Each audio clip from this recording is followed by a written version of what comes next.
Hi everyone, I welcome you all in Vedantu Commerce channel and I am Dimple Tiwari, your economics master teacher. आज video में हम वो topic discuss करेंगे जो आजकल बहुत ज़्यादा जनरल टॉपिक है, बहुत ज़्यादा पॉपुलर है, लोग जानने की कोशिश कर रहे हैं। किसके बारे में मैं बात कर रही हूँ? मैं बात कर रही हूँ टैक्स सिस्टम के बारे में।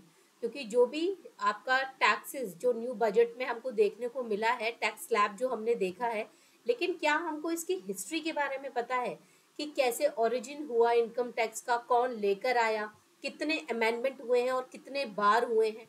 तो ये सारा डिस्कशन आज हम अपनी वीडियो में करने वाले हैं, ठीक है। लेकिन वीडियो स्टार्ट करने से पहले I would request to everyone, subscribe the channel, like the video and share with your friends because this video must be very helpful for you, and comment if you have any query, any question regarding from this video. All right, so we just started. I will talk history of income tax. Income tax के बारे में हमने सुना है, ये कब से लग रहा है। ऑल दो ये जो हमारा टैक्सेशन सिस्टम है ये आपका बहुत पुराने टाइम से लग रहा है। मतलब जब हमारे यहाँ पर जो कह सकते हो ना कि हमारे जितनी भी माइथोलॉजिकल चीज़ें भी है ना, वहाँ से भी टैक्स सिस्टम आ रहा है। अब यहाँ पर जिसे हम राजकोष बोलते थे उस टाइम पर, तो ये कैसे इकट्ठा करते हैं लोग, तो उसी का एक एग्जाम्पल लेकर हम यहाँ पर आगे बढ़े हैं। अपने फ्यूचर में जो भी हमारे टैक्स सिस्टम होते हैं उसको लेके हम यहाँ आगे बढ़े हैं। लेकिन इनकम टैक्स जिसे हमने नाम दिया है, वो इंडिया में कब शुरू हुआ, ऐसा कौन सा इंसिडेंट हुआ जिसकी वजह से इसे शुरू करना पड़ा, और इनकम टैक्स एक्ट कब आया है, अमेंडमेंट्स भी बहुत सारे हुए हैं, और ये अमेंडमेंट क्यों ज़रूरी होते हैं, क्या ये हमेशा एक बार होने के बाद फिक्स रहते हैं। तो इन सारी बातों पर आज हम डिस्कशन करने वाले हैं। ऑल राइट, सो स्टार्ट करते हैं कि in the year 1860 the tax was first introduced in India by sir James Wilson. यानी कि 1860 में सबसे पहले सर जेम्स विल्सन लेकर आए थे इंडिया में टैक्स सिस्टम, जिसका इंटेंशन क्या था, to meet losses sustained by the government due to military mutiny of 1857। सभी को 1857 का रिवोल्ट तो याद है। उस 1857 के रिवोल्ट में आपको पता है, जब भी कोई चीज़ का कभी वॉर या कोई ऐसी सिचुएशन होती है तो उस टाइम पर पैसों की बहुत बर्बादी होती है, ठीक है, जनधन की बहुत हानि होती है। तो यहाँ पर मिलिट्री के साथ में भी, यानी जो ब्रिटिशर्स थे उनके, क्योंकि पूरा तो वही गवर्न करने लगे थे, तो प्रॉब्लम क्या फेस कर रहे थे, उनकी जो गवर्नमेंट है वहाँ उनको बहुत सारा लॉस फेस करना पड़ा था ड्यू टू दिस म्यूटिनी, जो 1857 का रिवोल्ट हुआ था उसकी वजह से। जो विद्रोह कर दिया था ना इंडियंस ने, कि उनको उनको जो भी बारूद दिए जाते थे, यानी क्योंकि कई सारे इंडियंस भी थे जो उनकी मिलिट्री में इन्वॉल्व थे, तो उनको जो बारूद दिए जाते थे उसमें गाय वगैरह का कुछ मांस या उसका पिग का भी कुछ मिला था। तो इसीलिए उन लोगों ने रिवोल्ट कर दिया कि मतलब एक तरीके से हमारा धर्म भ्रष्ट कर रहे हो। तो इसे लेकर काफी बड़ा रिवोल्ट हुआ था। ये हिस्ट्री का कॉन्सेप्ट है, आप सबने सुना भी होगा। Then in the year 1918 a new income tax has been passed, and again it was substituted by another new act which was passed in 1922। फिर 1857 के बाद में 1918 में एक न्यू इनकम टैक्स पास किया जाता है, जिसको सब्सिट्यूट किया बाद में 1922 के एक्ट में। 1922 में फिर से एक एक्ट आया। Then this act remained in operation up for the assessment year 1961 to 62।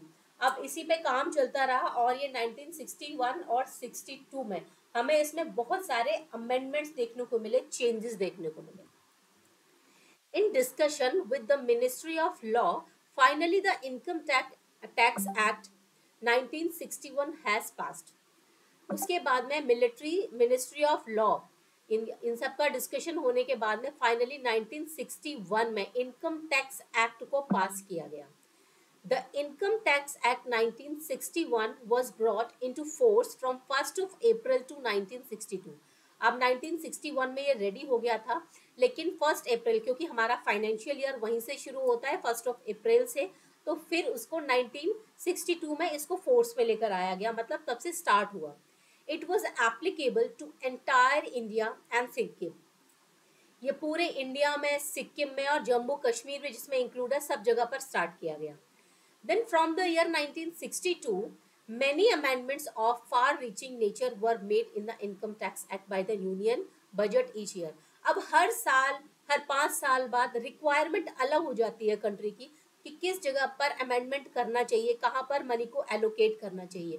तो टाइम टाइम पर यहाँ पर बजट जब यूनियन बजट को रिप्रेजेंट करते रहे हमारे फाइनेंस मिनिस्टर, तो अकॉर्डिंगली जैसे जैसे रिक्वायरमेंट होती थी वैसे वैसे इसको अमेंड किया जाता था। और आज भी वही हो रहा है। ऐसा नहीं है कि जो चीज़ हमारी चली आ रही है, जिन एरियाज में हम तब फोकस करते थे, आज भी हम उन्हीं एरिया में अपना पैसा, जो बजट होगा, अपना जो एक्सपेंडिचर है वहीं एलोकेट करेंगे। नो, इट रिक्वायर्स कि तब कुछ डिमांड अलग थी कंट्री की, आज डिमांड कुछ अलग है, तो इसी हिसाब से एलोकेशन ऑफ मनी होता था। द इनकम टैक्स एक्ट 1860, अब हम यहाँ बात करते हैं जो 1860 में आया था income tax act. The tax policies passed by the British government, उस टाइम पर ये किसने किया था? ब्रिटिश गवर्नमेंट, और जेम्स विल्सन ने किया था। Of India made the most influencing effect of the contemporary tax system of India. उस टाइम पर टैक्स सिस्टम जो उस टाइम की जरूरत थी उसके हिसाब से उसको इन्फ्लुएंस करके इनकम टैक्स एक्ट निकाला गया। The policy of income tax act laws which has been structured under the British India rule। अब आपको मालूम है कि अगर ब्रिटिशर्स ने बनाया होगा तो ऑब्वियसली वो उनके बेनिफिट के लिए ज्यादा होगा। could be credited to the well known event of mutiny। क्यों? क्योंकि वो इवेंट जो 1857 में हुआ था उसी के लॉस को बेयर करने के लिए इन्होंने इनकम टैक्स एक्ट लेकर आए। The mutiny of 1857 through Indian soldiers of the British Army caused huge losses toward the British government of that time। ठीक है, यानी जो भी उनको लॉस हुआ था उस टाइम पर, जब 1857 का रिवोल्ट हुआ था, तो उस लॉस को बस बेयर करने के लिए उन्होंने कहा कि एक एक्ट लेकर आते हैं जो उनको फोर्सफुली इनको देना ही पड़ेगा, इंडियंस को देना ही पड़ेगा। Then the Income Tax Act was presented in the year 1860 in order to meet losses experienced as a consequence of mutiny। यानी जो भी दुष्परिणाम देखने को मिले थे उस म्यूटिनी में, विद्रोह के दौरान, तब ये एक्ट लाया गया। The Act of 1860 was applied for the period of 5 years। और जो ये लेकर आए, ये 5 साल के लिए ये एक्ट बनाया गया था, और फिर एंड क्वेस्ट अकॉर्डिंगली, और उसके हिसाब से आगे जाकर उसमें चेंजेस, बदलाव जो भी है वो किए गए। देन आता है आपका 1918 का income tax. The income tax act 1918 made some major changes in the income tax system. इसमें जो 1860 में हुए थे और फिर जो 1918 में हुए, काफी मेजर चेंजेस थे इनकम टैक्स में। For the very first time the receipt and deductions of casuals और non occurring nature were also incorporated under the computation of taxation income. यानी पहले रिसीट, जो भी रिसीट होता है, कहाँ से पैसा आ रहा है, कहाँ डिडक्शन हो रहा है, इन सब चीज़ों को मेंशन नहीं किया जाता, इनका कंप्यूटेशन नहीं होता था। उस टाइम पर भी बोला गया इन सब का भी हमें पता होना चाहिए, पैसा कहाँ से आ रहा है, कहाँ जा रहा है, किस जगह खर्च हो रहा है, कौन कौन से एरिया में एलोकेट हो रहा है, तो ये सब इसका कंप्यूटेशन प्रॉपरली, इसका कैलकुलेशन होना चाहिए। देन 1922 में जो एक्ट आया was most noteworthy milestone in the history of income tax of India। उसमें काफ़ी चेंजेस देखने को मिले, जिसमें हम कह सकते हैं कि इंडिया में एक माइलस्टोन उसने अपना रखा। The act is represent the primary organised income tax structure in India. मतलब अगर हम ओवरऑल बोलें कि एक बेस कहाँ से आया हो, तो 1922 से आया इनकम टैक्स का। This act furnished the much required flexibility in the taxation system of India for income tax। यहाँ पर इंडिया में इनकम टैक्स के लिए एक फ्लेक्सिबिलिटी जो आई वो 1922 में ही आई। Furthermore, it placed a proper system of tax administration in India that continued to be the function next 40 years। यानी जो 1922 में एक्ट लेकर आया गया उसको अगले 40 साल तक बनाकर रखने की बात की गई, यानी इसी पर उसको कंटिन्यू किया जाएगा। अब इस एक्ट के फीचर्स क्या क्या थे? The rate of taxes were decided as per the budgetary requirement of the prevailing period।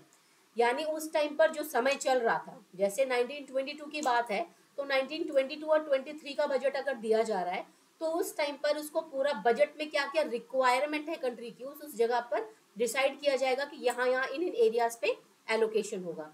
Amendment in the act was no longer an necessity to make a changes. अब ये नहीं है कि अगर अमेंडमेंट हुआ है किसी चीज में, अगर बदलाव किया गया है टैक्सेस सिस्टम में, तो वो सस्टेन रहेगा, उसको बदला नहीं जाएगा। अगर वो चीज हमको फुलफिल हमारी हो गई है तो, अगर और नहीं भी हुई है, उसमें हमें कुछ चेंजेस करने को मिल रहे हैं, तो उसे चेंजेस किया जा सकता है, कोई नई हिसाब से उसको टैक्स को लेकर आया जा सकता है, उसमें अमेंडमेंट किया जा सकता है। तो कोई नेसेसिटी नहीं थी कि उसको लंबा खींचना ही है। टैक्स मैकेनिज्म, यहाँ मुझे मैकेनिज्म लिखना चाहिए ISM, ठीक है। After independence is income tax act 1922 was the leading book for income tax, यानी 1962 में जो टैक्सेशन सिस्टम आया था इनकम का, वो 1922 में इसका एक मतलब लीड उसने किया, मतलब इनिशिएट उसने लिया 1922 के जो एक्ट ने लिया, फिर उसी को आगे जाके और उसमें अमेंडमेंट्स किए गए थे। The Act then experienced many amendments even since its enactment, यानी उसका शुरू होने से पहले, इनैक्ट होने से पहले उसमें कई सारे चेंजेस अमेंड्स किए गए थे, चेंजेस या अमेंडमेंट्स किए गए थे। Though a new act, the Income Tax Act of 1961, has been enacted by the government in the year 1961, और इसको इनेक्ट किया गया जो 1960 में आया था उसको 1961 में इनेक्ट किया गया। The history of income tax in India arrived in a new period after enactment of the same। तो अगर हम सही मायने में बोले, एक वे तो दे दिया था 1922 में, लेकिन एक प्रॉपर वे में अगर शुरू करने की हम बात करें तो वो 1961 में, यानी आफ्टर इंडिपेंडेंस शुरू किया गया। क्योंकि आपको पता है 22 में हम लोगों को फ्रीडम तो मिला नहीं था, 47 के बाद में कई सारे चेंजेस किए गए, तो हमको जो प्रॉपर इनकम टैक्स मिला है, जो एक स्पेसिफिक हाँ ये वाला टैक्सेशन सिस्टम सही है, वो हमको 1960 में मिला है, जिसे 61 में हमको मिला है। और इसको इनकम टैक्स रूल 1962 फॉलोड है। अब यहाँ पर 61 में बना था, 62 में इसको स्टार्ट कर दिया गया। इसके कुछ फीचर्स हैं क्या क्या, जैसे कि जो अर्निंग कर रहा है उस पर इनकम टैक्स लगे, ठीक है, बिजनेस और प्रोफेशन पर लगे, कैपिटल गेन्स पर लगे, हाउस प्रॉपर्टी और कुछ अदर सोर्सेज थे। A system for revenue audit was presented for the first time to compute taxes in India, यानी पहली दफे रेवेन्यू ऑडिट, रेवेन्यू आता कहाँ से है, पैसा आ कहाँ से रहा है, कौन कौन एरिया ऐसे जहाँ से रेवेन्यू जनरेट हो रहा है, किस किस जगह पर एक्सपेंसेस हो रहे हैं, सबका कंप्यूटेशन प्रॉपर शुरू किया गया। The evaluation system for the responsibilities discharge to the income tax officer came into force, और इस टाइम पर इस चीज को प्रॉपरली फोर्स में लेकर आए और उस पर काम करना शुरू किया गया रिस्पॉन्सिबिलिटी लेकर। All right, so this all were about the income tax. अब इनकम टैक्स में जो आपका न्यू इनकम टैक्स है, एक ओल्ड इनकम टैक्स रिजीम है, इन दोनों में क्या डिफरेंस है इसको मैं नेक्स्ट वीडियो में बताऊंगी। ठीक है, आज हमने देखा है कि पूरा इनकम टैक्स का हिस्ट्री क्या होता है, कहाँ से शुरू हुआ, कितने बार इनकम टैक्स आया है और क्या क्या अमेंडमेंट्स लेकर आया है। All right, so big information for you, दृष्टि कॉमर्स, यानी कि कॉमर्स में आपका इकोनॉमिक्स, अकाउंटेंसी, बिजनेस स्टडीज, ये हम लोग आपको फ्री वेदांतु पर ऑफर करते हैं। तो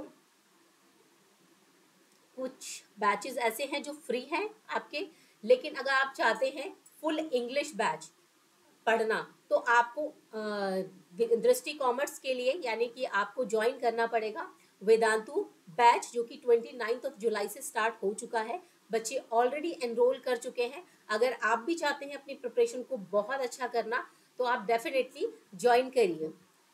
यहाँ पर आपको नोट्स भी मिलते हैं, ऑफलाइन आपका रिवीजन होता है, आपके रेगुलर असाइनमेंट आपको दिए जाते हैं, अनलिमिटेड एक्सेस होता है, यानी आपके जो पॉपुलर ई बुक्स हैं वो आपको यहाँ प्रोवाइड की जाती हैं, टेस्ट सीरीज होती हैं, आपके इंस्टेंट डाउट सॉल्विंग क्लासेस होती हैं, यानी लाइव क्लासेस आपकी होंगी जो मास्टर टीचर आपका ले रहा होगा, और वहाँ पर आपको जो डाउट है you can ask your doubt at that time only, और उसको उसी टाइम रिजॉल्व किया जाएगा। तो ये कुछ फीचर्स हैं आपके वेदांतु प्रो बैच के। हमारे यहाँ पर बहुत से ऐसे बच्चे हैं जिन्होंने 12th में 95 अबव स्कोर किया है, और कुछ ऐसे हैं जिन्होंने specific subject like accountancy, economics में 100 आउट ऑफ 100 लेकर आए हैं वो बिजनेस स्टडीज में। तो अगर आप भी चाहते हैं अपने प्रिपरेशन को बहुत अच्छा करना, आप चाहते हैं कि आप भी स्कोर करें 99 और 100%, so you just definitely fill this form and this is the link,